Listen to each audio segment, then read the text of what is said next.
오늘 우리에게 주시는 말씀은 열왕기하 18장 말씀입니다. 성경을 찾아주시죠. 18장 1절부터 12절까지 말씀이고요. 설교의 제목은 산당을 제하고 놋뱀을 부수는 히스기야라는 제목으로 말씀을 나눌 겁니다. 오늘 히스기야라는, 많이 들어보셨죠? 히스기야라는 유다 왕 이야기를 시작할 겁니다.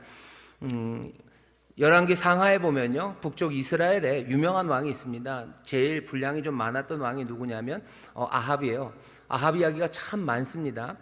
남쪽 유다에서는요, 여러 왕이 있지만 남쪽 유다에서는 그렇게 길게 설명된 왕이 없어요. 물론 솔로몬이 길죠. 솔로몬 이후에 북으로 남으로 나눠진 다음에요, 북쪽에서는 아합 이야기가 제일 길고요, 그리고 남쪽에서는 어쩌면 우리가 읽은 이 히스기야라는 왕 이야기가 참 깁니다. 히스기야는 어떻게 보면은 두려워 떨 수밖에 없는 상황에서 삽니다. 왜냐하면 북쪽 이스라엘이 망해나가는 것을 보았어요. 북이 어떻게 망하는지 보았습니다. 그리고 누가 북을 깨뜨리는지도 보았어요. 아수르가 쳐들어와서 사마리아를 3년 동안, 만 3년은 채 아닌 것 같아요. 호세아 왕 7년에 왔다가 호세아 왕 9년에 함락이 된 걸 보면 만 3년은 아니지만 그냥 성경은 3년 동안 싸웠다고, 3년 동안 사마리아가 버텨냈다고 그렇게 기록을 합니다. 그 몇 년간이 2년, 짧다면 2년, 길다면 3년의 그 시간이 사마리아 그리고 북쪽 이스라엘 사람들에게 그냥 우리는 3년, 그러니까 후다닥 3년, 그렇게 후다닥 3년이 아닐 겁니다. 성을 둘러싸고 침공한다는 건 그냥 사람들을 말려 죽이는 거예요. 공포로 날마다 말려 죽이고, 그리고 사람들을 그냥 비참하게 만드는 그런 방식으로 아수르가 이 북쪽 이스라엘 그리고 사마리아를 함락하는 걸 누가? 히스기야는 다 본 사람이에요. 자기가 그것들을 그냥 다 봤죠. 자기가 왕이 되고 4년 만에 위에 전쟁이 시작됐고, 자기 왕 시작하고 이제 몇 년 지나서 6년째 됐을 때 북쪽 이스라엘이 완전히 망한 걸 봅니다. 히스기야는 알아요. 자기 유다는 훨씬 작고요, 북쪽 이스라엘이 훨씬 더 큽니다. 더 컸던, 그렇죠? 더 강성했던 이스라엘이 아수르 앞에 그렇게 무너지는 것을 보았어요. 또 히스기야의 아버지가 좀 특별한 사람입니다. 아하스라고요. 아주 그냥 노골적으로 친아수르를 행했던 그런 유다의 왕이에요. 유다 왕 중에 그런 왕이 없었습니다. 근데 아하스, 히스기야의 아버지는요, 그냥 아수르 왕에게 대해서 뭐라 그래요? 나의 주라고, 나는 왕의 아들이라고 그러면서 아예 노골적으로 그냥 아수르의 편이 되겠다고 얘기하고, 아수르가 다메섹을 점령했을 때 다메섹에 가서 뭔가를 배우겠다고 선물 가서 바치고 아수르를 배우겠다고 그렇게 친 아수르 정책을 취했던 그런 왕이 자기 아버지입니다. 그 아버지 밑에서 이제 다음 왕이 된 사람이 히스기야예요. 히스기야는 어떻게 합니까? 어쩌면 아버지가 옳았는지도 몰라요. 왜? 아수르가 그렇게 북이스라엘을 깨뜨리는 걸 보면 아버지가 옳았다, 나도 그냥 전심으로 아수르를 섬겨야 되겠다, 그런 마음을 먹을 만도 합니다. 하지만 히스기야는 그렇게 하지 않습니다. 왜 그렇게 하지 않았는지는 설명은 없어요. 왜 무슨 과거에 어떤 그런 설명은 필요 없어요. 그냥 히스기야는 아버지 아하스와는 다릅니다.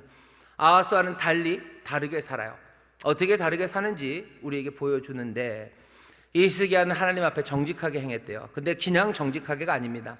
보통 남쪽 유다의 왕들을 설명할 때요, 그냥 유다의 왕들은 자기 아버지 누구처럼 여호와 앞에 정직히 행하였으나 다윗만큼은 아니었고 오히려 산당을 제하지 않았으니 백성들이 산당에서 분향하더라. 요게 아주 전형적인 남쪽 유다의 왕에 대한 판단입니다.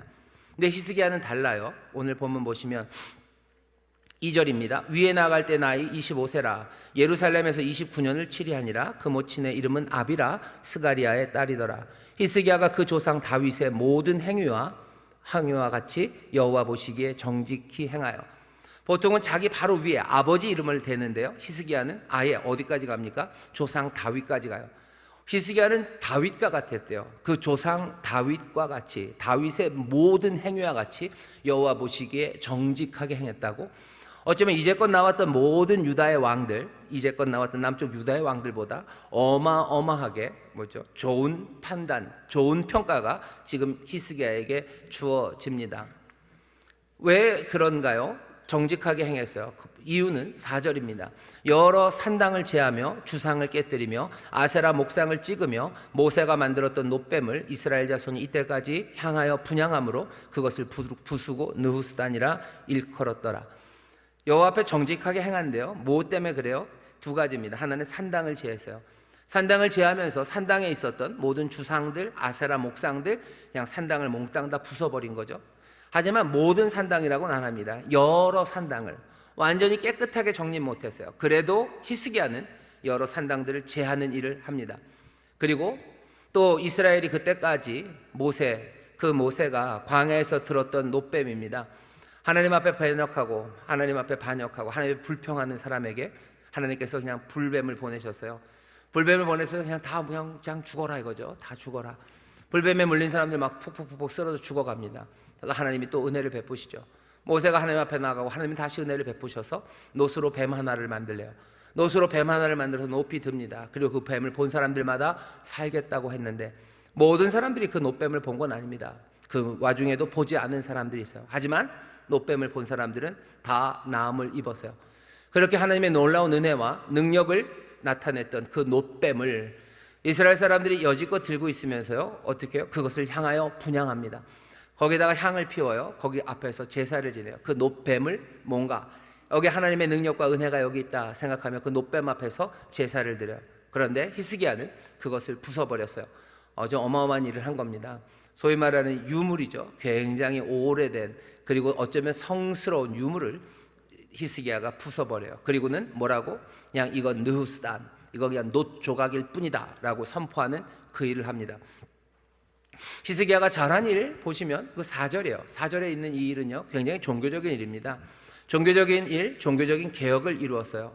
하지만 그것만은 아닙니다. 5절 보시면 히스기야가 이스라엘 하나님 여호와를 의지하였는데 그의 전후 유다 여러 왕 중에 그러한 자가 없었으니 전무후무하다는 거예요. 솔로몬을 하나님이 축복하시면서 솔로몬에 대해서 그렇게 얘기하죠.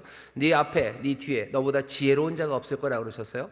솔로몬이 그런 복을 받았는데 히스기야는 어쩌면 그보다 더 아름답습니다. 히스기야 왕 앞으로 뒤로 유다 왕 중에 여기 이 히스기야처럼 여호와를 의지하는 사람, 여호와를 의지하고 여호와를 신뢰하는 사람, 주님을 믿고 신뢰한 사람이 그런 왕이 없었답니다.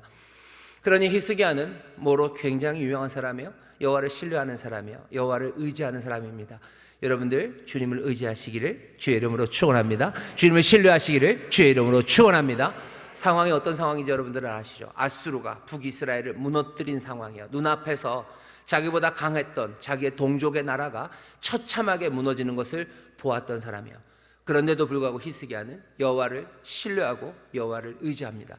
자기 아버지는 여호와 하나님을 믿는 것에서 떠나서요 어디로 갔었어요? 아수르 왕에게 가서 아수르 왕을 의지했어요. 하지만 그 모든 것들을 다 보면서도 히스기야는 여호와를 신뢰합니다. 왜 히스기야의 이야기가 길어요? 히스기야가 누구보다도 주님을 신뢰하고 의지했기 때문입니다. 바벨론에 잡혀간 사람들, 그 사람들에게 전하고 싶은 메시지예요.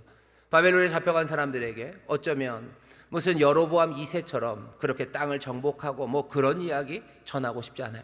정말로 들어야 되는 이야기는요 아합처럼 행하면 안 돼요. 그리고 또 누구처럼 행해야 돼요? 히스기야처럼 해야 되는데 히스기야가 뭘 잘했습니까? 하나요, 여호와를, 주님을 의지하고 주님을 신뢰합니다.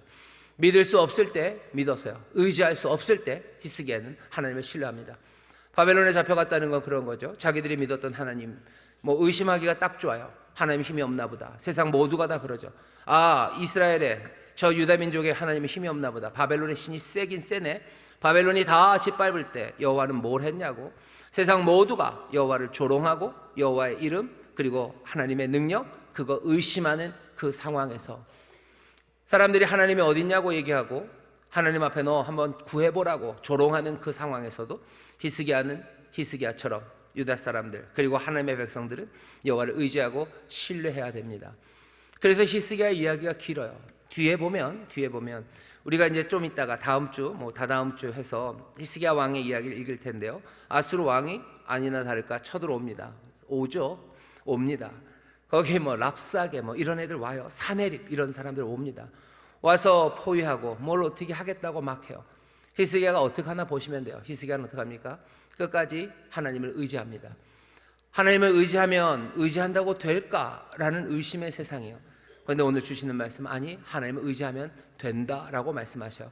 오늘 우리가 살아가는 세상에 하나님을 의지하고 신뢰하는 것으로 뭐가 일어날 수 있겠냐? 하나님 믿고 의지해도 너희의 삶에 위험한 일들 많이 오지 않냐? 넘어지는 일 많이 오지 않냐? 너희의 삶을 위협하는 것들이 여전히 쌩쌩하게 너희 주위를 포위하지 않았냐? 그런데 무슨 하나님을 의지하냐? 하나님을 신뢰하는 거 이제 그만해라 라고 말하는 그 세상에서 오늘 이 말씀들을 우리가 쭉 읽어가면서요, 다시 한번, 아니, 세상에 여전히 위협이 많고 우리를 의심으로 빠뜨릴 만한 온갖 상황들이 우리 가운데 벌어질지라도 정말로 주님만을 신뢰하고 주님만을 의지하는 새로운 결단, 그리고 새로운 다짐이 우리 가운데 있어야 할 줄 믿습니다. 옆에 있는 분들에게 얘기해 주세요. 우리는 주님을 신뢰합니다. 우리는 주님을 신뢰합니다. 위협이 있어도, 의심의 상황이 많아도 여러분들 주님을 신뢰하시기를 주의 이름으로 축원합니다. 여러분들 주변에서는 지금 무슨 일들이 일어나고 계셔요? 주변에서 무슨 일들이 일어납니까? 예수님 믿어서 뭐든지 다 주의 도우심, 보호하심, 형통케 하심, 그래서 아무 문제 없고 내 삶을 힘들게 하는 것이 아무것도 없는 사람들, 그런 분들, 이 하나님 주시는 분명히 복입니다. 하지만 꽤나 많은 시간들은요, 우리의 삶을 둘러싼 위협들이 있어요. 아마 이건 에덴에서부터 그랬습니다. 에덴, 거기에서는 상함도 없고 해함도 없고요, 그냥 모든 것들이 다 좋았던 그곳. 하지만 에덴에서 쫓겨난 그때부터 가시와 엉겅퀴가 우리의 삶에 나기 시작하는 겁니다. 가시 가득하고 엉겅퀴 가득한 세상을 사는 거예요. 여자들은 해산하는 고통을 이제까지도 그 고통을 감수해야 됩니다. 아, 그래요? 그래서 나는 애를 안 낳는 거예요. 여러분, 해산하는 고통이라는 건요, 꼭 아이를 낳는 것만은 아닐 거예요. 생명을 낳는 거, 생명을 풍성하게 하는 거, 그것이 쉽지가 않아요. 다른 사람들 기쁘게 하는 게 쉽지 않아요. 다른 사람에게 소망을 주는 게 쉽지 않아요. 아니, 쉽지 않을 뿐만 아니라 죽을 만큼 힘들고 해도 안 될 것 같은 어려움이 우리 가운데 옵니다. 해산하는 고통이, 해산은 얼마나 즐거운 일입니까? 생명을 낳는 건 얼마나 즐거운 일이에요. 하지만 이 세상에서는요, 생명을 낳는 일이 아픔이 되고 생명을 낳는 일이 그냥 우리의 인생에 짐이 되는 그런 세상을 살아가게 하셨어요. 왜 그렇습니까? 우리가 하나님을 떠나고, 내가 하나님을 떠나고, 우리가 하나님을 떠나고, 그 모든 악들이 서로 계속해서 강화하고 그물을 만들면서요, 우리 주변을 몽땅 다 이 위협과 그리고 온갖 의심의 상황들로 만들어 놓았기 때문이에요. 점점 어두웁게 만들어졌고, 점점 더 우리를 묶어놓게 만들었고, 가시와 엉겅퀴는 우리를 찌르는 그런 세상, 그 세상을 살아갑니다. 어떻게 이 세상에서 우리는 살아가야 합니까? 그냥 에덴 이후가 그랬고요, 바벨론에서가 그랬고, 지금 21세기 2024년 지금 우리가 살아가는 이 삶도 그래요. 우리가 하나님의 말씀에서 떠나 삽니까? 하나님의 말씀이 그냥 허구고 그냥 옛 이야기입니까? 아니, 우리가 지금 살고 있는 삶에 대한 누구보다도, 아니 어떤 것보다도 더 분명한 설명이에요. 우리의 삶에 위협이 옵니다. 우리의 삶에 의심의 상황들과 아픔에 찌르는 것들이 있습니다. 어떻게 삽니까? 그냥 비명치며 삽니까? 아프니 비명 지르며 사는 거예요? 그냥 벗어날 수 없으니 체념하며 삽니까? 우리는 체념으로 삽니까? 비명으로 삽니까? 아니면 그냥 에라 모르겠다, 그냥 악다구니에 맞춰서 삽니까? 아니면 에라 모르겠다, 어둠? 그렇다면 난 어둠에 합당하게, 세상에 찌르는 가시와 엉겅퀴가 많으면 나도 가시가 되고 나도 엉겅퀴가 되어 삽니까? 인생이 먼지같이 흩어지니 그래, 나도 먼지가 되어 살아갈 건가요? 도대체 우리는 어떻게 살아가야 됩니까? 처음부터 끝까지 오늘 우리가 주신 말씀은 더 분명하게 우리에게 얘기하셔요. 히스기야, 여호와를 신뢰했어요. 여호와를 의지했어요. 주님을 의지합니다. 우리가 주님 의지함으로, 주님 신뢰함으로, 주님을 믿음으로 살아야 하는 줄 믿습니다. 믿음으로 우리는 사는 거예요. 오늘 이 이야기를 전하려고, 바벨론의 포로로 잡혀간 사람들에게 전하려고, 또 여전히 힘들고 많은 위협과 그리고 우리의 의심의 상황으로 몰아넣는 그런 세상을 살아가는 우리에게 오늘 이 말씀을 들려주시니, 오늘 다른 말씀 다 잊어버려도 좋아요. 하지만 히스기야가 여호와를 의지한 것처럼 나도 주님을 의지하며 산다는 것, 이것 붙잡으시기를 주의 이름으로 축원합니다. 나의 의인은 그러니 믿음으로 삽니다. 예수님, 하나님 그렇게 말씀하세요. 믿음으로 산다. 믿음으로 살 수 있습니까? 믿음으로 살 수 있습니다. 이야기를 보셔요. 아무것도 안 될 것 같고 망할 것 같고 이게 끝일 것 같아요. 믿음으로 살면은 그 다음부터 그냥 모든 것들이 예, 믿습니다. 딱 그랬을 때 모든 세상이 확 다 뒤집어져서 좋은 세상이 오냐? 그것도 아니에요. 히스기야가 여호와를 신뢰합니다. 그러면 뭐죠? 사내립이 오면 안 되죠. 아니요. 그래도 사내립은 옵니다. 사내립은 오고 깜짝대는 무슨 랍사게 오고 뭐 온갖 일들 벌어질 거예요. 하지만 믿음으로 살며 믿음으로 승리하는 거예요.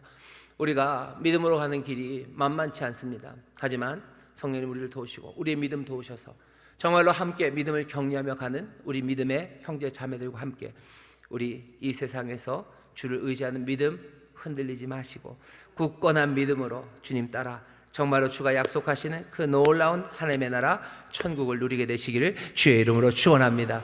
우리 세상의 저 끝에서 천국을 누리게 하실 거예요. 하지만 너무 오래 기다리실 필요 없어요. 놀랍게도 우리 주님께서 그 천국을 우리 가운데 가져오셔요. 사람들이 묻는다죠. 예수님 천국이 어디 있습니까? 여기 있다 저기 있다 하지 말아라. 너희 가운데 여기 하나님의 나라 천국이 임하지 않았냐라고 말씀하셔. 나중에 올 겁니다. 사람의 손으로 짓지 않은 은혜의 강물 흐르고 그리고 영원히 눈물 흘리지 않고 주님을 향한 노래와 감사 가득한 그 기쁨의 영원한 나라가 우리에게 올 거예요. 그 의로 가득한 나라가 옵니다. 하지만 오래 기다리는 우리에게 이곳에서 하나님의 나라를 누리게 하셔. 예수님 그러셨잖아요. 회개하라. 천국이 가까웠다고. 천국이 이제 돌아온다라고 얘기하시고 너희 가운데 천국이 임했다고 이미 예수님께서 제자들에게 말씀하셔. 너희 두세 사람 모인 곳에 내가 함께 있다. 하나님의 나라 이곳 저곳 그럴 거 없다. 너희 가운데 이미 임했다고 말씀하셔. 신뢰로 믿음으로 살아가시는 여러분들, 세상의 위협이 여전하고 그리고 우리를 의심할 만한 상황 벌어져도 우리의 삶의 자리에 하나님의 나라가 주님이 가져다 주시는 놀라운 그 의와 평강과 희락이 성령 안에서 주어지는 줄 믿습니다. 바울이 그러죠. 하나님의 나라는 뭐 먹고 마시는 것 아니다. 하나님의 나라는 오직 성령으로 말미암아 우리에게 주시는 의와 평강과 희락이야. 우리에게 의가 가득하고 우리에게 평강이 가득하고 우리에게 희락이 가득합니다. 성령 안에서 우리가 누리는 하나님의 나라입니다. 믿음으로 이 나라를, 이 은혜를 누리는 여러분들 되시기를 주의 이름으로 축원합니다. 자, 이 사람 히스기야는 여호와를 의지하고 신뢰합니다. 그의 전후 유다 여러 왕 중에 그러한 자가 없었습니다. 이 사람이 여호와를 신뢰하면 신뢰했다고 그랬는데 어떤 식으로 신뢰합니까? 보시죠. 6절 보시면 곧 저가 여호와께 연합하여 떠나지 아니하고 여호와 연합해요. 그리고 여호와를 떠나지 않습니다. 주님을 신뢰하는 사람들은 어떻게 살아가나 보셔요. 이제 배우는 겁니다. 여호와와 연합해서 떠나지 않습니다. 여호와께서 모세에게 명하신 계명을 지킵니다. 여러분 이 두 가지 말씀이 굉장히 재밌어요. 믿음으로 살아가는 사람들, 여호와를 의지하는 사람 히스기야는 어떻게 합니까? 여호와와 연합하여 떠나지 않아요. 이걸 뭐라고 설명하냐면요. 신약에서는 아마 이렇게 설명할 겁니다. 히스기야는 여호와를 주님을 사랑합니다. 사랑은 연합이에요. 그리고 떠나지 않습니다. 사랑은 떠나지 않아요. 주님이 우리 안에, 우리가 주님 안에 거해요. 함께 살아요. 떠나지 않습니다.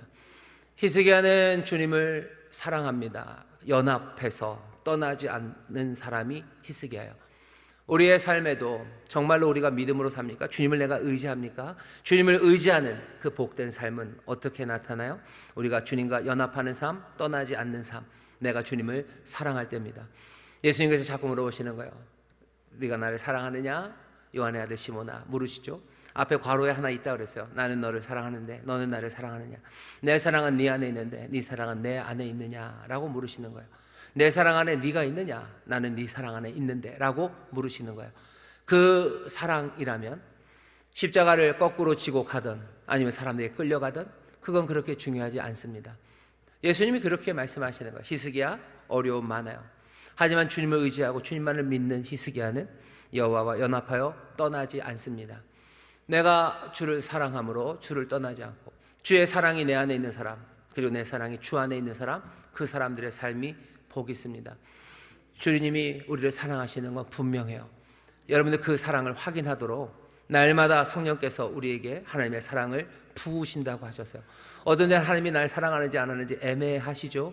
그래서 뭐 서로 물어보죠. 뭐 자기 날 사랑해 맨날 물을 때 그냥 확인하려고 그러니까 당연하다고 생각하고 묻는 질문이 있을 때도 있고요. 그때 설교하면서 말씀드렸죠. 아주 아슬아슬하게 물을 때도 있어요.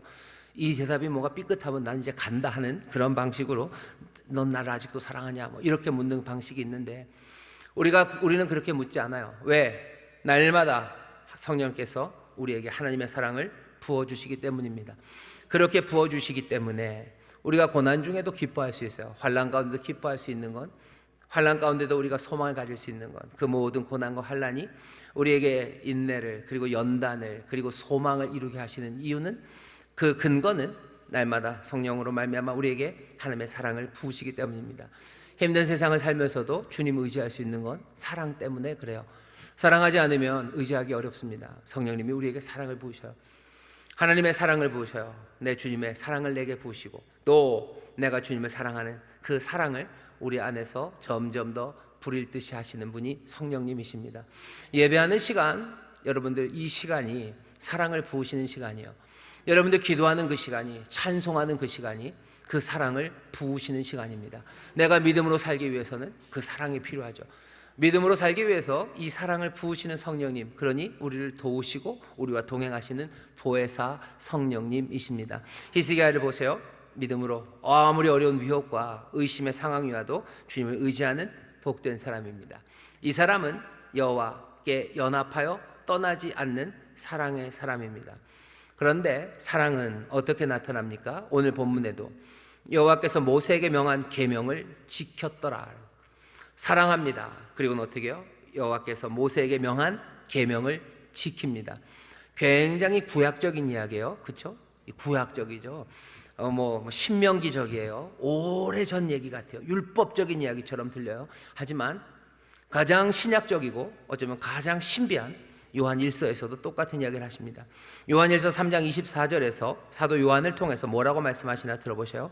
그의 계명을 지키는 자는 주 안에 거하고 주는 저 안에 거하시나니 우리에게 주신 성령으로 말미암아 그가 우리 안에 거하시는 줄을 우리가 아느니라.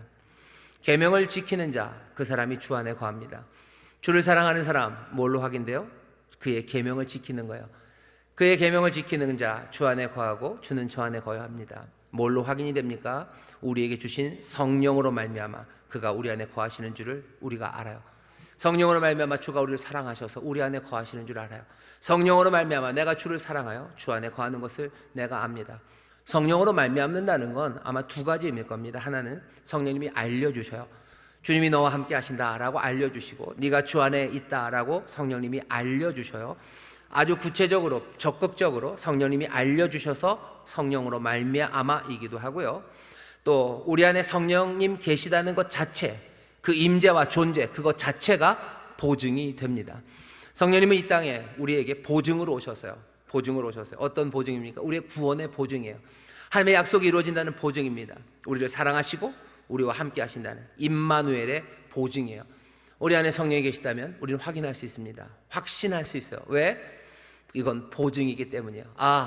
주님이 나와 함께 하시는구나. 임마누엘 내 구원자가 나와 함께 하시는구나. 그 귀하고 놀라우신 약속이 우리 가운데 남김없이 이루어지겠구나 하는 그 보증으로 성령님이 오셨습니다. 그러니 성령의 은사 사모하셔요. 성령의 나타나심을 여러분들 즐거워하십시오. 내가 방언으로 기도하는 거 여러분들 즐거워하셔요. 왜? 성령님이 보증이 되시기 때문이에요. 어떤 사람들은 방언 받기 위해서 기도하는 거 애매하고 이상하다고 얘기하는데요. 아니 이상하고 애매한 건 뒤로 빼고 우리 안에 성령의 은사가 나타나고 성령의 충만하심이 우리 가운데 나타나기 시작할 때요, 우리는 그것으로 말미암아 주가 우리 안에 거하시는 것을 우리가 압니다. 주님이 우리를 사랑하시는 걸 압니다. 우리가 주님을 사랑하는 걸 압니다. 성령으로 말미암아 그 일을 합니다. 히스기야가 구약 오래전에 아주 율법적인 이야기를 하는 것 같지만 아니에요. 신약에서도 사도 요한을 통해서 우리에게 하시는 말씀이에요. 내가 여호와를 의지합니다. 그럼 어떻게 한다고요? 사랑하며 그분 사랑 안에 거하여. 사랑하면 어떻게 합니까? 그분의 계명을 우리는 지킵니다. 여호와께서 모세에게 명한 계명을 히스기야가 지켜요. 이 말씀은 이제 누가 읽는 거예요? 바벨론에 있는 사람들이 읽는 겁니다. 바벨론에 있는 사람들 위협도 많고 의심할 만한 상황이죠. 어떻게 살아야 됩니까? 여호와를 의지해요. 주님만 의지하고 주님만 신뢰합니다. 주님만 신뢰하며 살아가는 삶은 어떤 삶이라고요? 그분의 사랑 안에, 그 사랑 안이 우리 안에, 그 안에 함께 거하며 주가 우리에게 주신 그 말씀, 그 명령들을, 그 규례와 법도를 하나하나 지켜가는 것. 바벨론에 살아도 믿음으로 말씀대로 살아가는 것, 바벨론에 살아도 그 믿음 안에서 주의 사랑 안에 거하는 것, 그것이 정말로 하나님께서 우리에게 주시는 복된 말씀입니다. 바벨론의 사람들만 그렇게 삽니까? 이건 지금으로도 그대로 와도 마찬가지예요. 지금 우리는 어떻게 삽니까? 주님을 의지하며 살아요. 주님의 사랑 안에 삽니다. 그리고 주의 말씀, 그 말씀을 하나하나 지키며 순종하며 삽니다. 이 믿음의 사람들을 하나님이 복 주시는 줄 믿습니다. 보셔요. 이렇게 복 주신답니다. 7절입니다. 여호와께서 저와 함께 하심에 어떻게 된다고요? 저가 어디로 가든지 형통하였더라. 여호와께서 저와 함께 하셔요. 그러니 저가 어디로 가든지 형통합니다. 저가 아수르 왕을 배척하고 섬기지 아니하였고 또 블레셋 사람을 쳐서 가사와 그 사방에 이르고 망대에서부터 견고한 성까지 이르렀더라. 하나님이 복 주셔요. 하나님이 복 주십니다. 사람들은 그렇게들 얘기해요. 복 얘기는 그만하시라고. 복 주신다는 이야기를 부끄러워하는 사람들이 있는데요. 왜 그런지 잘 모르겠어요. 그건 뭐라 해야 되나요? 그 작전입니다. 그러니까 좋은 것을 좋다고 말하지 못하게 하는 게 악한 영들의 작전이에요. 하나님 우리에게 복 주시는 게 왜 나쁩니까? 하나님께 복을 구하는 게 왜 나빠요? 한 개도 안 나빠요. 문제는 뭐죠? 복만 구하니까 나빠요. 아니 더 나쁜 건 여러분들의 도움이 되려고 인생은 개판을 치고도 복을 받을 거라고 기대하는 거, 그게 나쁜 거지. 하나님의 복을 구하는 게 왜 나쁩니까? 우리가 하나님의 은혜 아니면 어떻게 삽니까? 하나님의 도우심과 인도하심 아니면 우리가 어떻게 삽니까? 하나님의 보호하심을 구하는 게 맞아요. 하나님의 복주심을 구하는 게 맞아요. 맞을 뿐만 아니라 간절히 구할 바입니다. 하지만 그것만은 아니에요. 내가 주의 길을 구해요. 내가 생명의 도를 사랑하며 그 길을 따라갑니다. 원로 목사님 말씀으로 하면요, 내가 하나님의 명령을 사랑해요. 그리고 하나님의 약속을 사랑해요. 내가 하나님의 말씀대로 살기를 사모합니다. 그리고 내가 하나님의 복이 내게 임하기를 사모합니다. 그게 가장 성경적인 방법이에요. 가장 성경적이고 우리의 삶의 모든 문제에 대한 대답입니다. 인생이 엉망이 된 것에 대해서 하나님이 주시는 대답이요, 너 내 길을 따라라. 그러면서 이 길을 따라, 불의가 가득한 세상에서 의의 길을 따르라고, 어쩌면 욕심이 가득한 세상에서 정말로 하나님의 자비와 긍휼의 길을 따르라고 우리에게 그 길을 알려주시고, 하나님 뭐랄까, 엉망이 된 그 삶들, 가난한 삶들, 비어있는 그 삶에 하나님이 복 주시겠다고 약속하시는 거예요. 우리 인생에 대한 대답입니다. 이 세상을 정말 어찌 살아야 될지 모르는 사람들에게 이거보다 더 분명하고 그리고 참되고 그리고 현실적인 대답이 있습니까? 사람들은 이 얘기 못합니다. 왜 못해요? 왜 못하는지 아셔요? 능력이 없기 때문이에요. 능력이 없어요. 그리고 그 능력 많으시고 은혜 많으신 하나님을 신뢰하지 못하기 때문에 이 말 못합니다. 하지만 우리는 아니에요. 우리는 주를 신뢰합니다. 주님만 의지합니다. 우리가 주의 사랑 안에 거하고 정말로 주의 계명 따라 살아갈 때 주께서 우리에게 주신 모든 약속에 그 형통함을 주실 것을 우리는 믿습니다. 명령을 믿어요. 그리고 약속을 믿습니다. 그러니 우리는 믿음으로 말하며 믿음으로 살아가는 사람들이에요. 여기 히스기야에게 이 말씀 주신 형통한다. 물론 이 형통이 내가 원하는 대로 다 된다, 뭐 그런 건 아니에요. 여러분들 도대체 근데 뭘 원하십니까? 여러분들은 뭘 원하셔요? 원하는 게 뭐셔요? 집에 가서 한번 적어보셔. 내가 원하는 건 도대체 뭔지. 하나님이 형통하게 하시는데 그 형통이 뭐 내가 원하는 대로 다는 아닙니다. 하나님께서 더 좋은 것 주심을 우리는 믿어요. 더 영원한 것 주심을 믿어요. 그리고 하나님은 그렇게 우리의 삶을 채우실 겁니다. 자, 히스기야에게 그런 복을 주셨대요. 하지만 우리는 압니다. 뒤에 가면 히스기야가 이렇게 하나님 형통하게 하시나 그 형통의 길이라는 게 그냥 꽃길, 비단길 쫙 그냥 서 있으면 쭉 가는 무빙워크 아니면 에스컬레이터 그렇게 가는 거는 아니에요. 늘 화창한 날씨에 뭐 온도도 그냥 다 뭐 18도, 20도 딱 되고 바람도 늘 그냥 살랑 살짝 불고 그냥 모든 것들이 내가 생각하는 대로 쭉쭉쭉쭉쭉 가는 그런 길 아님을 우리는 압니다. 그런데도 불구하고 히스기야의 삶은 형통하대요. 여러분들 이전에 여태까지 누가 자기가 생각하는 대로 그런 식의 형통함을 살아간 사람이 지구상에 한 명이라도 있었나 생각해 보세요. 한 명이라도 있었을 것 같으세요? 우리 옆집 영숙이 엄마는 그렇게 사는 것 같아요. 아니에요. 아닙니다. 한 명도 그렇게 살아간 사람은 없어요. 한 명도 그렇게 산 사람 없습니다. 한 명도 그렇게 산 사람이 없는데 왜 그런 꿈들을 꿀까요? 왜 훨씬 더 현실적인 꿈들, 그리고 이렇게 살아갈 거라는 하나님의 그림들을 붙잡지 못하고 이루어지지도 않았고 이루어질 수도 없고, 사실은 조금만 생각해도 그럴 수 없는 그런 꿈들을 계속 꾸면서 내 인생이 실패라고 말하고 하나님은 없다고 말합니까? 우리는 그냥 어리석어 속아 넘어가는 거예요. 한 번도 그런 적이 없어요. 그런 인생은 전혀 없었어요. 심지어 우리 가운데 정말로 제대로 된 삶이 무엇인지 보여주신 예수 그리스도가 이 땅에 오셔서, 예수님 태어나실 때 뭐죠? 그냥 앵이 아니죠. 하고 울면서 태어나셨겠죠. 예수님 태어나시면서 V자 그리면서 태어나셨어요? 아니에요. 아니죠. 예수님 살아가시면서 배고픈 적이 한 번도 없으셔요? 아니요. 예수님 속상한 적 한 번도 없으셔요? 예수님 헐벗은 적 없으셔요? 잠잘 자리도 없으시고 굶으실 때도 많고 괴로워할 때도 많고 눈물 흘릴 때도 많고 사셨어요. 누가? 예수님도 그렇게 사셨어요. 근데 우리가 형통함을 꿈꾸면서 아무 일도 안 일어나는 그런 세상을 꿈꿉니까? 심지어 그런 일들은요, 만화에서도 안 일어납니다. 만화에서도 안 일어나요. 만화 작가들 황당한 이야기 쓰고 어마어마한 무슨 판타지를 써가는 그런 만화에서도요, 그런 일은 없어요. 주인공 항상 시련이 겪어요. 주인공 옆에 있는 인생들도 다 마찬가지예요. 심지어 악당들도 어려운 인생들을 살아갑니다. 사람들이 사실은 다 알아요. 다 알아요. 인생이 그렇게 될 수 없다는 걸 다 알아요. 근데도 내가 다른 꿈들을 꾸면서 왜 그렇게 안 하냐고 하나님 앞에 뭐라 그러는데, 아니요, 하나님이 약속하신 대로 우리를 형통하게 하시는 거 분명합니다. 형통케 하시는 하나님을 의지하시기를 주의 이름으로 축원합니다. 주의 이름으로 축원합니다. 복 주신 하나님이 믿으시기를 주의 이름으로 축원합니다. 옆에 있는 분들에게 얘기하세요. 주님은 우리를 복 주십니다. 주님은 우리를 복 주십니다. 아멘, 아멘. 우리 형통케 하고 우리를 복 주실 거예요. 어려움과 역경 많아도 그 가운데 하늘의 은혜를 누리고 기쁨을 누리고 그 의를 이루며 살아가는 그 형통의 복을 주십니다.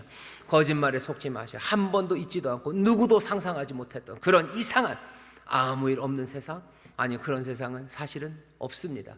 없어요. 그런 세상 꿈꿨다면 여러분들 꿈 깨시고, 그건 거짓말이에요. 다시 만화도 그렇게 안 그립니다. 오늘 그 다음에 나오는 말씀들은요, 대조입니다. 히스기야 왕은 그렇게 했지만 슬프죠. 히스기야 왕 4년, 곧 이스라엘 왕 엘라의 아들 호세아 7년에 아수르 왕, 한번 나왔던 얘기를 다시 한번 하는 겁니다. 살만에셀이 사마리아로 올라와서 에워쌌더라. 3년 후에 그 성이 함락되니 곧 히스기야의 6년이요 이스라엘 왕 호세아 9년이라 사마리아가 함락되매, 아수르 왕이 이스라엘을 사로잡아 아수르에 이르러 어떻게 합니까? 할라와 고산 하볼 하숫가와 메대 사람의 여러 성읍에 두었더니, 왜 그런 거예요? 히스기야와 정반대입니다. 이는 저희가 그 하나님 여호와의 말씀을 준행치 아니하고 그 언약을 배반했기 때문이에요. 여호와의 종 모세의 모든 명한 것을 거스려 듣지도 아니하며 행치도 아니하였습니다. 여호와의 말씀을 준행해야 되네요. 여호와의 말씀 어떻게 주어집니까? 오늘 본문을 보면 분명히 얘기해요. 모세의 명한 모든 것이에요. 우리가 하나님의 말씀을 구해요. 하나님의 뜻을 구합니다.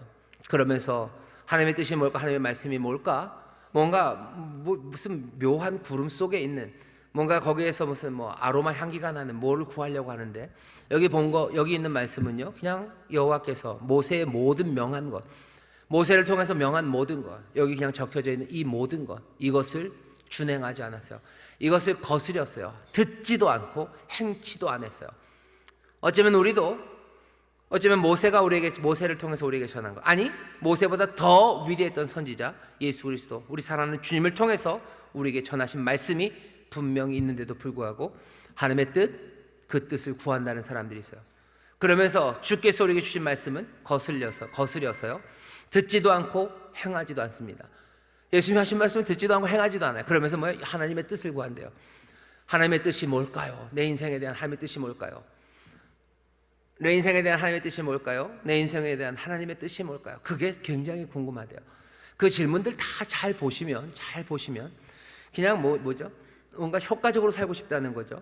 내가 가다가 헛길 가지 않고 여호와의 뜻이 뭔지, 여러분들 진짜로 여호와의 뜻이 뭔지 알면 여러분들 행하실 겁니까? 진짜요?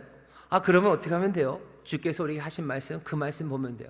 사람들이, 특별히 우리 젊은 친구들이 자기는 하나님의 뜻을 구한대요. 그러면서 마음에 생각하는, 사실은 숨겨진 카테고리는 뭐죠?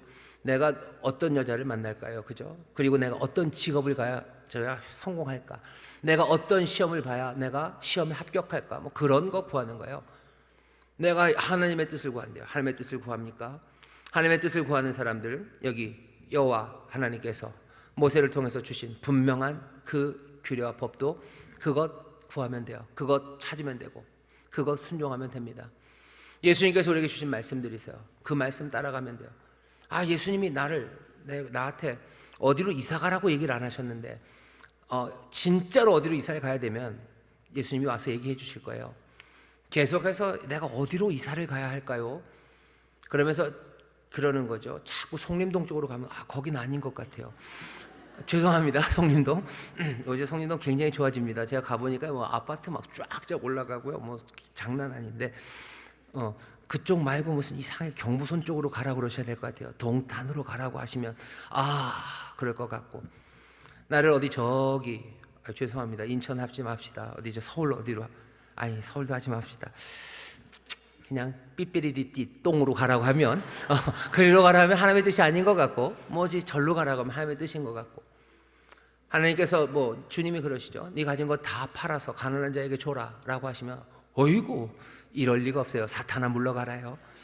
근데 무슨 네가 지금 뭐랄까 빵집을 하면 어떻겠니 뭐 이런 게 오면 그래 요즘 사람이 빵을 많이 먹으니까 아니면 뭘 하면 어떻겠니 뭔가 전망이 좋은 거랑 내가 맞춰보고 싶어서 그런 건 아닌가 물어보시면 돼요. 아마 많이 그럴 겁니다. 하나님의 뜻을 정말 구하면은 여러분들 감당할 수 없는 거 오면 어떡하려고 자꾸 물어보셔요. 자꾸 물어보다가 자꾸 물어보러 온 사람 있죠. 부자 간원이 와서 물어봐요. 내가 어떻게 해야지 영생을 얻습니까? 나는 계명 다 지켰대요. 계명 다 지켰대요. 예수님도 너 그 계명 지키고 살면 된다라고 하는데 자꾸 물어봅니다. 그러니까 뭐라 그러신 거예요? 그럼 다 팔아서 나 따라오지 라니까 그리고 갑니다. 가요. 그러니까 사람들이 그러죠. 누가 구원을 얻습니까? 누가 구원을 얻어요? 사람은 안 돼요. 하나님의 은혜로 하나님이 하실 수 있는 거예요. 하나님이 우리에게 어떤 뜻, 어쩌면 사람마다 다를 겁니다. 그 뜻이 오면 그 뜻대로 살아가셔요. 하지만 그 전에 예수님도 뭐라고 하시는 거예요? 그냥 계명 따라 살아가라. 부자 간원이 받아가진 말씀은 뭐예요? 모세를 통해서 주어진 말씀이에요. 부모님 공경하고 살인하지 말고 간음하지 말고 도둑질하지 말고 거짓 증거하지 말고 네 이웃의 것들 탐내지 말고 너에게 주신 그 말씀대로 그것 따라 살아가래요. 우리에게는 그 말씀보다 그 말씀에 더해서 너 하나님 사랑할 때 네 마음을 다하고 정성을 힘을 다해서 사랑하고 또 이와 같은 것이 있으니 네 이웃을 내 몸처럼 그렇게 사랑해라 라고 얘기하셔요. 너 사람들의 발을 닦으라고 사람들 허리에 수건동이고 내가 그 대야로 물 떠와서 제자들의 발을 씻기는 것처럼 정말로 필요한 일들 그 일들 겸손하게 너 사랑으로 섬겨라. 내가 이것을 너에게 보이는 거 가르치기 위해서다 라고 하시며 우리에게 전한 말씀들이 있어요. 그거 하면 되는 거 아닙니까? 그 말씀대로 살면 되는 것 아니에요? 인생에 더 많은 것들을 알려주셔야 될 것 같은데 짜장면을 먹어야 될지 짬뽕을 먹어야 될지 알려주셔야 되는 것 아닙니까? 아니요. 뭐라고 얘기하셔요? 그냥 감사함으로 아무거나 먹어라 라고 얘기하셔요. 짜장면 짬뽕에서 여러분 하나님의 뜻 구하지 마세요. 거기에 대한 하나님의 뜻 분명합니다. 무엇이든지 감사함으로 먹어라 라고 얘기하셔요. 그러면 짜장면 감사함으로 먹으시면 되고요. 짬뽕 감사함으로 드시면 돼요. 송림동 살게 되면 송림동 사시면 되고요. 광교동 살게 되면 광교동 사시면 돼요. 내가 하나님의 말씀을 내가 하나님을 신뢰하며 의지하며 내가 복되게 살아가는 것 다른 것 없어요. 모세에게 명하신 명령 그 규례를 지켜 살듯이 예수 그리스도 훨씬 더 위대하신 선지자 우리의 생명의 주가 되시고 우리의 목자가 되시는 내 주님께서 내게 말씀하신 거 그 말씀대로 살아가면 돼요. 말씀이 너무 적은데요. 아니요, 적지 않아요. 우리가 감당하기 어려울 만큼 정말로 주님의 말씀이요 사실은 무겁습니다. 그리고 우리가 짊어지고 있을까 싶을 만큼 우리에게 도전이 되는 말씀이에요. 그냥 하나하나 그 말씀들을 마음에 담으시고 그 말씀대로 살아가시면 돼요.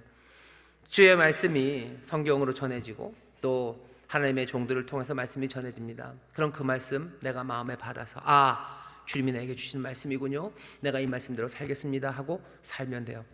제가 제 아들을 칭찬합니다. 지난 주일날 설교를 들었나 봐요. 그리고는 저녁에 그런 얘기를 하더라고요. 말씀이 생각나서 그냥 엄마가 주는 걸 그냥 먹었대요. 그래서 무슨 말씀인지 아시죠? 그냥 엄마가 주시는 걸 자기가 그냥 먹었다고 그러더라고요. 그래서 잘했다라고 얘기를 했는데, 무슨 얘기 모르시면 우리 교회 홈페이지 가셔서 지난주 설교 보시면 됩니다. 하나님 말씀 나에게 주시면요, 그냥 그 말씀대로 살아가면 돼요. 나머지 비어있는 것들은 어떡합니까? 염려하지 마셔요. 하나님이 다 채우십니다. 하나님이 채우시고 인도해 주셔요. 내가 주님을 믿으며 나가는 거예요. 하나하나 내가 침대에서 내려갈 때 내가 하나님 오른발로 내려야 됩니까? 왼발로 내려야 됩니까? 하나님의 뜻을 나에게 알려주셔요. 그렇게 안 하잖아요. 내가 하나님 이 밥을 내가 몇 번을 씹어야 됩니까? 여러분 그렇게 구하지 않잖아요. 밥은 몇 번을 씹어야 돼요? 그냥 꼭꼭 씹으세요. 꼭꼭 씹어 드셔요. 침대에서는 오른발로 내려와야 돼요? 왼발로 내려와야 돼요? 그냥 하나님의 소망을 두고 내려오시면 돼요. 하나님이 주신 새날을 감사하며 내려오면 되는 거지. 오른발 왼발 내려와야 되는 거 아닙니다. 내가 모든 것들을 다 아니요. 여호와께서 모세를 통해서 우리에게 주신 규례와 법도가 있어요. 그냥 그거 따라가시되 주님이 우리에게 주신 말씀 마음에 새기십시오. 주님이 말씀이 기억이 안 나면 그러니 곤란합니다. 한 개도 생각이 안 나는데요. 내 머리는 이상합니다. 내 머릿속에는 지우개가 있어요. 다 지워집니다. 그렇죠? 이상하게 뭐 세상에서 뭐 말하는 것은 머리에 탁탁탁탁 박히는데 왜 하나님 말씀, 주님의 말씀은 일로 갔다 일로 나옵니까? 왠지 아셔요? 왠지 아셔요? 악한 영들이 여러분들을 속이기 때문이에요. 여러분들 그렇게 머리 나쁜 사람들이 아니잖아요. 그죠? 왜 이렇게 머리 나쁜 사람이 아닌데? 머리 나쁜 사람이 아닌데 드라마 대사는 팍팍 기억이 나는데, 그죠? 그리고 뭐가 좋다는 이야기는 탁탁 기억이 나요. 뭐 글루코사민이 뭐가 그건 다 기억이 나는데 이상하게 주일날 들었던 말씀은 한 개도 생각이 안 나요. 왜 그래요? 왜 그렇습니까? 담임 목사가 설교를 그렇게 하니까 그러지. 아닙니다. 그건 아닐 겁니다. 악한 영들이요 잡아가는 거예요. 여러분들 씨 뿌리는 비유 생각나지 않으십니까? 씨를 뿌려요. 옥토에 떨어지는 게 있고요, 길가에 떨어집니다. 그러면 어떻게 돼요? 그냥 새들이 날아와서 먹어요. 그냥 다 가져갑니다. 다 가져가요. 오는 사자처럼 두루다니며 삼킬 자를 찾는다고 하는데 어떻게 삼켜요? 하나님의 말씀 들어보면 그거 다 까먹게 만드는 거예요. 다 아무것도 기억 안 나고요, 그냥 의심, 그냥 별것 아닌 것처럼, 그냥 날아가 버리는 것처럼 그 대신에 다른 것들을 꽉꽉 우리한테 채워주는 거예요. 꽉꽉 채워주면서 그게 훨씬 더 중요하고 하나님의 말씀은 가볍게 다 날려보내게 하는 것, 우리를 멸망시키려는 악한 이들이 와서 잡아가고 빼앗아가고 잊어버리게 하는 거예요. 성령님 기억나게 하시는 영입니다. 성령님은 우리로 하여금 주의 음성을 기억하게, 주의 말씀을 기억하게 하시는 성령님이에요. 여러분 성령 충만하시기를 주의 이름으로 축원합니다. 세상 얘기는 한 개도 기억 안 나요. 나는 주님 말씀만 기억나는 사람이 있어요. 나는 세상에 있는 것들은 뭐 즐겁지도 않고 거기에 대해서 이상하게 호감도 없어요. 그냥 그것들은 다 별 얘기 아니에요. 그냥 별 얘기 아닌 것처럼 다 그냥 즐겁게 지나갈 뿐입니다. 하지만 주님의 말씀만이 방망이처럼 내 심령을 깨트리는 거예요. 주의 말씀만이 내 마음에 와서 박히는 거예요. 그것이 내 길, 내 발에 빛이 되고 등이 되어서 나를 인도하시고 송이꿀보다 더 단 하나님의 말씀으로 들려지는 것, 성령의 도우심입니다. 히스기야처럼 여러분들 행하셔요. 여기 있는 이 이스라엘처럼, 이 망한 나라처럼 하나님 여호와의 말씀을 준행하지 않아요. 언약을 배반합니다. 종 모세의 명한 모든 것을 거스려 듣지도 않고 행하지도 않으면 망합니다. 히스기야는 산당을 제해요. 그리고 놋뱀을 부숩니다. 히스기야가 하나님을 사랑함으로 하는 일이에요. 여호와를 의지함으로 어디서부터 실제적으로 일이 일어납니까? 종교적인 개혁이에요. 우리가 여호와를 사랑하고 주의 말씀을 따라갈 때 내 삶의 변화가 시작돼야 되는데요, 어쩌면 제일 먼저 시작되는 게 오늘 본문이에요. 종교적인 변화입니다. 여러분들 주님을 사랑하시죠? 주님을 의지하시죠? 그러면 어떻게 하셔야 돼요? 여러분들의 종교적인 삶이, 여러분들의 신앙이 변화돼야 될 줄 믿습니다. 주를 사랑하며 거기서부터 변하는 거예요. 뭘 어떻게 합니까? 산당을 제해버린대요. 산당을 제했답니다. 산당이라는 게 뭔지 사람들이 뭐 설명은 좀 하지만 정확하게 뭔지 딱 얘기하기는 어려워요. 하지만 그냥 요 정도입니다. 이렇게들 이해하시면 돼요. 가나안 땅에 산당이 있었어요. 산당이 있습니다. 언제부터 있었어요? 아브라함이 오기 전서부터 가나안에 있었습니다. 보통 아브라함이 BC 한 2000년, 지금부터 한 4000년 전에 가나안 땅으로 들어왔다고 그러는데요, 뭐 우리가 사람들이 아는 그 역사적인 상식으로는 그거보다도 한 500년 전서부터 가나안에 사람이 살았죠. 거기 그러니까 지금부터 한 4500년 전, 굉장히 오래전입니다. 그 가나안 땅에 산당이 있었어요.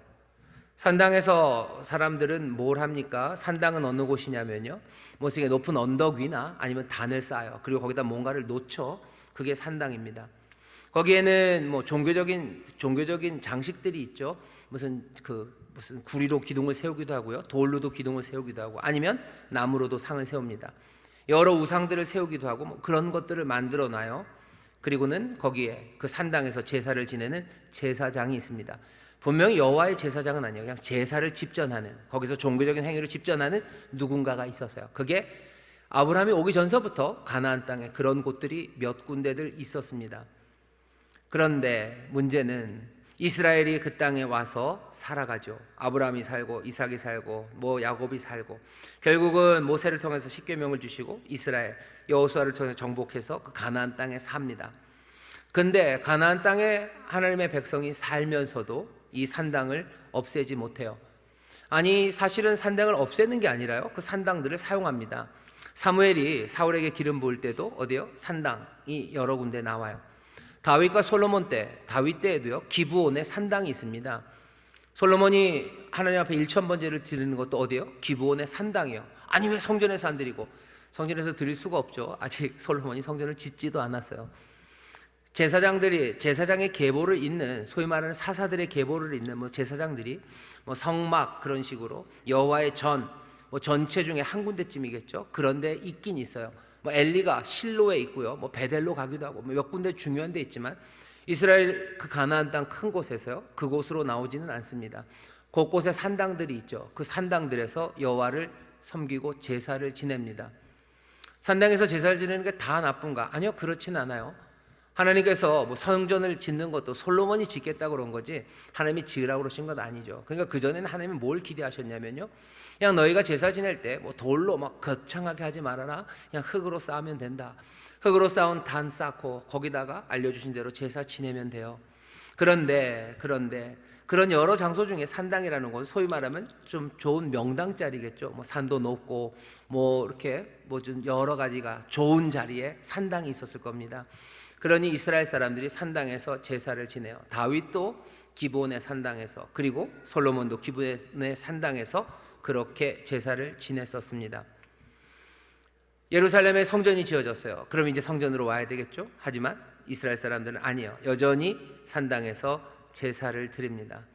문제는 언제 더 심각해졌냐면요, 솔로몬 때 심각해졌어요. 솔로몬이 이중적이에요. 하나는 여호와를 위해서 성전을 짓고 이곳에 와서 예배하자고, 하나님 이곳에서 우리가 부르짖을 때 들으시라고 그렇게 아름답게 성전을 지어놓고 하나님의 은혜를 구하며 이스라엘 모든 민족을 그리로 불렀는데요, 동시에 또 솔로몬은 자기의 이방 비빈들입니다. 후처들 뭐 300, 700, 한 1000명쯤 되는 그 사람들을 위해서요, 각각의 이방 종족들, 그 족속들을 위해서 산당을 곳곳에, 뭐 예루살렘에 하나님의 성전 맞은편에, 그리고 곳곳에 산당을 지어요. 그때부터 뭐 걷잡을 수 없이 된 거죠. 온 이스라엘 곳곳에 산당들이 그때부터 더 많아집니다. 가나안의 신당, 가나안의 신을 섬기는 신당과 여호와를 섬기는 신당이 모습은 비슷해요. 하지만 모양은 전혀 다르죠. 산당에서 제사를 지내도 뭐 아까도 얘기한 것처럼 뭐 사무엘, 뭐 다윗, 솔로몬 산당에서 제사를 지내. 하나님 그거 뭐라고 그러지 않으셨어요. 왜? 하나님 어차피 장소가 중요한 건 아니에요. 하나님 앞에 제사 드리는 그곳이, 가나안의 신당과 여호와의 신당, 산당의 제사가 다른 건, 여호와의 산당에서는 무슨 일이 일어나요? 하나님을 높이고 하나님의 말씀이 들려옵니다. 하나님의 말씀 따라 살아가라고 가르쳐지는 것, 하나님의 말씀이 선포되는 곳이 여호와의 산당이었을 거예요. 하지만 바알의 산당들, 가나안의 이방 신들의 산당은 그런 것 없습니다. 여호와의 말씀은 없어요. 뭐만 있어요? 그냥 즐거움만 있어요. 즐거움 있고 잘 먹고 잘 살고 잘 입고 향락과 쾌락, 그것을 구하고 그것들을 지금 누리겠다는 게 가나안의 산당이에요. 뭐가 다르죠? 삶이 전혀 다르게 갑니다. 여호와의 산당에서는 내 삶을, 하나님의 거룩함, 그리고 내 삶을 통해서 많은 사람들이 하나님의 복을 누리는, 어쩌면 사람이 생각하지 못했던, 아니 사람들은 쉽게 생각하지 못했던 하나님의 선하신 뜻, 그것을 따라 우리 인도하는 그런 제사와 예배가 진행된 반면에 가나안의 산당에서는 아니요, 자기 만족들, 쾌락들, 온갖 향락들, 그것들만이 이루어집니다. 기본에서 솔로몬이 제사 지낼 때, 기본 산당에서 제사 지낼 때 하나님이 뭐라고 그러지 않으셨어요? 그 1000번의 제사 다 받으십니다. 다 받으셨어요. 그런데 얘기가 이제 달라진 거죠. 산당에서 어디서든 하나님 섬길 수 있습니다. 하지만 그곳이 정말로 하나님 앞에 드리는 제사와 예배라면 거기는 하나님의 선하시고 온전하시고 거룩하신 뜻이 전해져야 돼요. 하나님의 말씀 따라 살아가려는 어쩌면 수고와 헌신, 그리고 회개와 그리고 가슴을 치는 눈물이 있어야 돼요. 하지만 여기 바알을 섬기고 아세라를 섬기는 가나안의 산당에서 가나안의 방식을 따를 땐 그런 것 없어요. 눈물 그런 거 없습니다. 그냥 즐겁고 행복하고 내 좋은 것들 찾아서 사람들은 난리를 필 뿐이에요. 갈멜산, 엘리야와 바알의 제사장 450명이 만났던 그 갈멜산에도요, 잘 읽어보면 거기도 산당이 있어요. 하나는 바알의 산당이, 하나는 여호와의 산당입니다. 바알의 선지자들이, 바알의 제사장들이 뭐 자기 바알한테 막 할 때는요, 그냥 자기들이 쌓은 단에서 뭘 했어요. 하지만 엘리야가 이제 하나님 앞에 제사를 드릴 때는요, 거기 보면 18장 30절입니다. 허물어진 여호와의 단을 수축했다고 그랬어요. 그 얘기는 여호와의 단도 있고 바알의 단도 있는데 바알의 단은 수축할 필요 없어요. 왜? 바알의 단은 관리됩니다. 사람들이 와서 바알에게 제사를 지내요. 하지만 여호와의 단, 그 단은 허물어져 있어요. 왜? 아무도 오지 않은 거예요. 아무도 오지 않아요. 여기서 제사 지내지 않아요. 똑같은 그 갈멜이라는 뭐 어쩌면 멋진 그 거룩한 그 산 위에서 바알 앞에 드려지는 그 제사는 드려지지만 여호와의 전은 지어지지 않아요. 엘리야가 여호와의 전을 수축합니다. 다시 지어요. 다시 쌓습니다. 돌 12개로 쌓아요. 그리고 물 12항아리를 붓습니다. 온 이스라엘을 대표하는 그렇게 단을 쌓고 물을 붓고 그리고 하나님의 임재를 구하는 장면을 기억하실 거예요. 문제는 뭡니까? 사람들이 꽤나 많이 여호와의 단이 아니라 바알의 단을 그 산당에 세우는 게 문제인 거예요. 히스기야 때 마찬가지입니다. 여러 산당들이 있어요. 하지만 문제는 뭐예요? 거기에서 여호와를 섬긴다면 그래도 그나마 낫습니다. 거기서 여호와께 전심으로 주를 섬기고 주의 말씀을 따른다면 그거 가지고 하나님이 뭐라 그러지 않으실 거예요. 그런데 산당에서 이루어지는 일은 어쩌면 어떻게 돼요? 바알을 섬기기도 하고요. 문제는 뭐예요? 바알을 섬기지 않고 여호와를 섬기지 않고 바알을 섬기다 보니까 이상해지죠. 그러니 어떻게 돼요? 혼합이 되는 거예요. 그냥 여호와의 이름은 부르지만 하는 모든 일들은 다 바알에게 바치던 그 일들 하는 거예요. 여호와를 섬긴다고 하면서도 여호와의 말씀과 그리고 여호와의 책망하심과 여호와의 인도하심 그것들은 구하지 않고 바알에게서 구했던 어쩌면 그 풍요 내지는 쾌락, 향락 그것들을 구하며 그곳에 있는 거예요. 하나님의 말씀은 듣지 않아요. 하나님의 말씀은 듣지 않아요. 그 말씀 앞에 무릎 꿇진 않아요. 그 대신 여호와도 복 주신다. 바알만 복 주냐? 여호와도 복 준다 하면서 그냥 이름만 바알에서 여호와로 바꿔치기 하고 그러면서 안심하는 거죠. 우리는 여전히 여호와를 섬긴다고. 여호와를 섬기고 여호와를 제사한다고. 뭐가 문제냐고. 하지만 문제는 심각한 거죠. 왜? 이 단은 이제 더 이상 여호와의 단이 아닙니다. 그 단에서는 여호와 하나님의 말씀이 그리고 우리를 인도하시는 그 귀하신 인도하심이 이젠 사라져버리고 몽땅 다 내 좋은 것들만 구하는 것 그것만 남아 있는 겁니다. 어떻게 해야 됩니까? 이 얘기를 왜 들려줍니까? 바벨론에서도 마찬가지요. 여호와를 섬긴다고 하면서 내가 그 바벨론에서 살아갈 내 삶의 만족과 내 삶의 쾌락 그것만 구한다면 그건 산당에서 제사 드리는 것과 똑같아요. 내 삶이 힘들고 어렵고 그리고 지치고 그리고 슬픔이 많아도 우리의 삶에서 구해야 될 것 그리고 내가 따라야 될 건 주의 법, 주의 길입니다. 그 길 따라갈 때 주님이 복 주실 것 그거 구하시면 돼요. 하지만 아까도 말씀드렸죠. 이 두 가지의 균형 이거 잃어버리고 그냥 세상이 그러니 그래서 말씀대로 살아가는 건 재미없으니 빼버리고 바알이 하던 것처럼 그리고 이방의 산당들이 가나안 사람들이 하던 것처럼 우리도 그렇게 한다 하며 하나님을 섬긴다면 바벨론에 살아가는 사람들에게는 소망이 없을 겁니다. 지금 이 시절을 살아가는 우리도 마찬가지죠. 부족한 거 많죠. 하나님의 복을 구할 수밖에 없습니다. 하지만 그 복이 어떻게 임하는지 우리는 알아요. 우리에게 쌓는 이 제단이 정말로 바알의 산당이 아니라 하나님 앞에 드리는 제단이 되기 위해서 주의 말씀, 주의 인도하심 그 인도하심을 놓치지 마시기를 주의 이름으로 축원합니다. 히스기야는 그래서 그 산당들을 재버리는 이렇게 하면 안 돼요. 이렇게 하면 안 돼요. 그리고 또 뭘 부쉈다고요? 느후스단을 그 놋뱀을 부숴버리고요. 느후스단이라고 이건 놋조각뿐이다라고 말해요. 이게 무슨 의미입니까? 이것도 종교적인 개혁이에요. 과거 하나님의 능력 역사하셨던 것 그 과거에 붙잡혀 있는 것 아닙니다. 과거에 붙잡힐 거 아니에요. 그리고 하나님이 행하신 그 능력의 도구를 우리가 섬겨야 되는 것도 아니에요. 능력의 도구를 섬기는 일들이 좀 있습니다. 뭐냐 하면 요즘 같은 경우에는요, 위대한 주의 종들 이런 분들이 있어요. 능력을 행하셨던 분들, 그분들에게 분향하고 그리고 그분들에게 그분들을 향하여 그분들을 분향할 일은 아니에요. 그럴 리도 없지만 여러분들이 저한테 분향할 일은 아닙니다.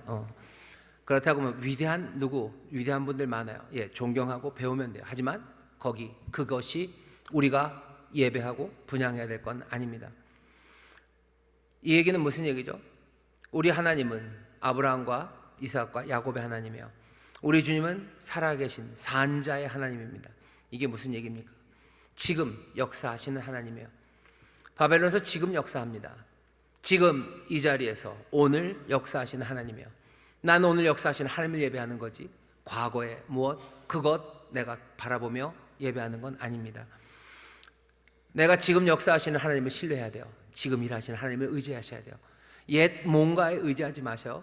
지금 일하시고 지금 역사하시는 하나님 의지하시고 정말로 하나님의 말씀 의지하시되 하나님의 축복의 약속의 말씀 의지하시고 주가 우리를 인도하시는 그 명령의 말씀 여러분들 의지하고 신뢰하셔서 정말로 우리의 삶에 형통함을 주시는 하나님의 복을 모두가 다 누리게 되시기를 주의 이름으로 축원합니다. 기도하겠습니다. 하나님 감사합니다. 주님을 의지했던 어려운 환경에서 주님을 의지했던 히스기야처럼 우리도 주를 의지함으로 아버지 형통함을 누리기를 원합니다. 주님 정말로 우리 멋대로가 아니라 주님 말씀 그 말씀을 아버지 하나님 듣고 준행하는 자들 되게 하여 주옵시사. 주여 그 귀하신 약속의 말씀도 받아 누리는 우리 복된 이들이 되게 하여 주옵소서. 주를 신뢰하는 주님 말씀을 신뢰하고 따르기 어려운 시절이나 성령님이 우리를 도우실 줄 믿사오니 주여 오늘 이 시간 성령으로 충만하게 하셨사오니 다시 한번 주님만을 의지하며 주님 인도하시는 그 길을 따르는 하나님의 귀한 자녀들 예수의 사람들 되게 하여 주옵소서. 감사드리며 예수님 이름으로 기도하옵나이다. 아멘.